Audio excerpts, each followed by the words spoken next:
Ayan, magandang araw na naman po sa ating lahat, mga mahal ko dyan. At ngayon po ay kakain po tayo. At yan, ang ating ulam, nag-fry ako ng kangkong uli. Kasi maganda ko yung kangkong sa akin.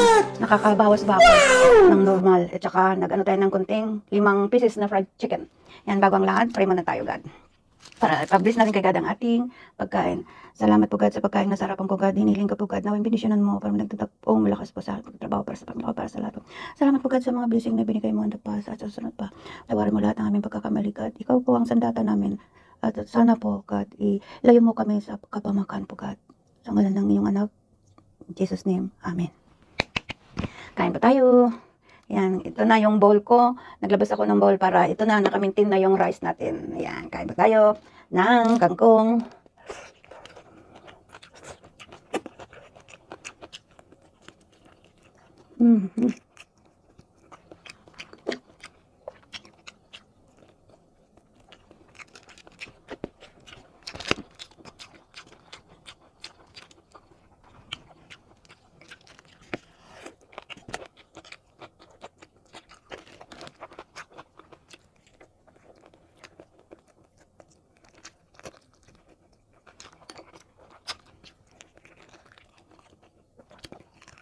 Hindi ko makontrol ang alat o kangkong na ginisa ko.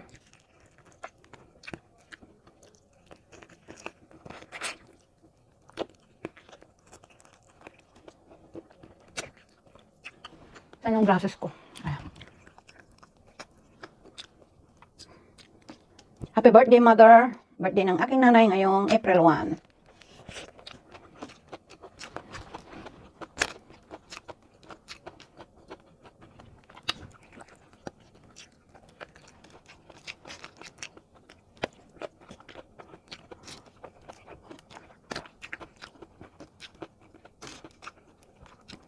May nagsabi sa akin na nag-diet din na sabi niya bago ka kakain, iinom ka ng tubig. Parang busog ka na. Yun nga, uminom nga ako ng tubig. Parang busog-busog ko na eh. Kaya masarap tong ulam ko.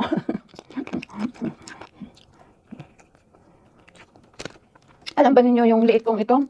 Naka 62 pounds ako. 62 pounds ba yung inaapakan? Pounds ba yun o kilo?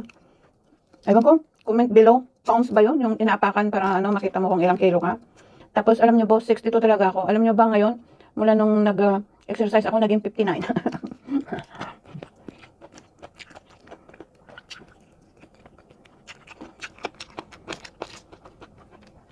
Sa gabi, hindi ako, ang kinakain ko sa gabi, ano ba, isang laban, inom ako ng isang laban, at saka, banana.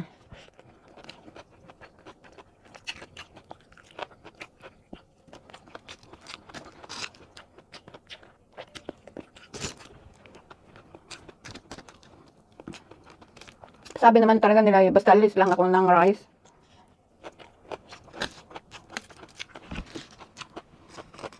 Kaya ako ng ganitong bowl para alam ko kung ano yung measure ko sa kanin.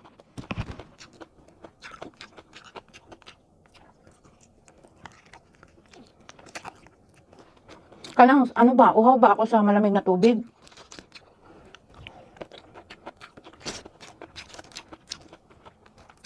Gusto ko yung malamig na tubig sa gabi. Kung dapat yun ang iwasan ko. Isa pa.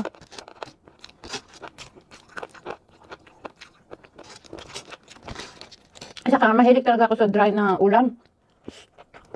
Kaya matigas yung tiyan ko.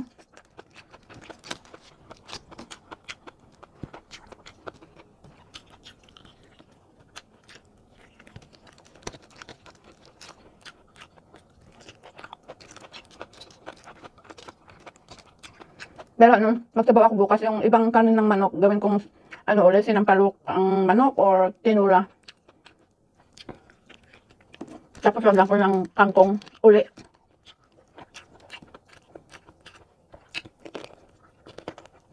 Dami kasi yung binigay niya sa akin ng kangkong.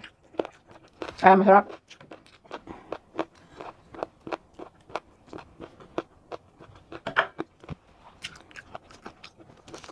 Kaya lang medyo maalat ang kangkong.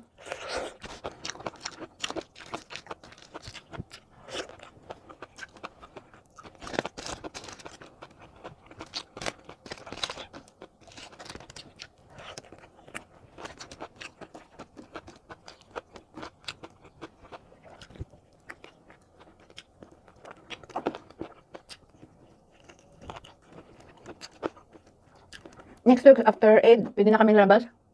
Bili nga ako ng mga, pwede kaya yung ano, yung Skyflakes na kainin ko yan ng ano, dinner without rice.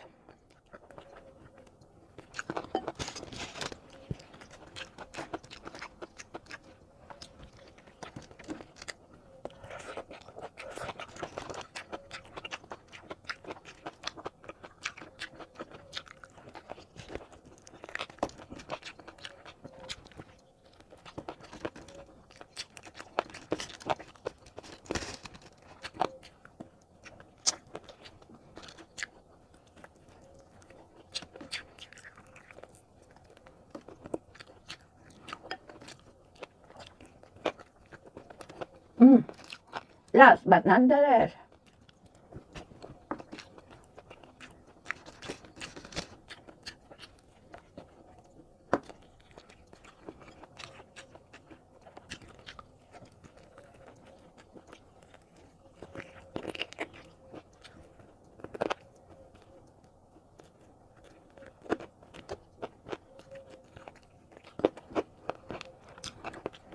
Naminis ko yung kumain ng ano, ng ano ba yun? Paan ng manok. Wala kasing paan ng manok dito ay. Ewan ko, tinatapon siguro nila.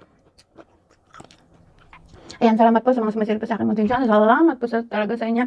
Kayong, kahit man na don't skip ads para naman madagdag po sa akin revenue, pero sa tinutulungan natin off cam. Ayan, salamat po. Diyos na lang po ang bahala po sa atin.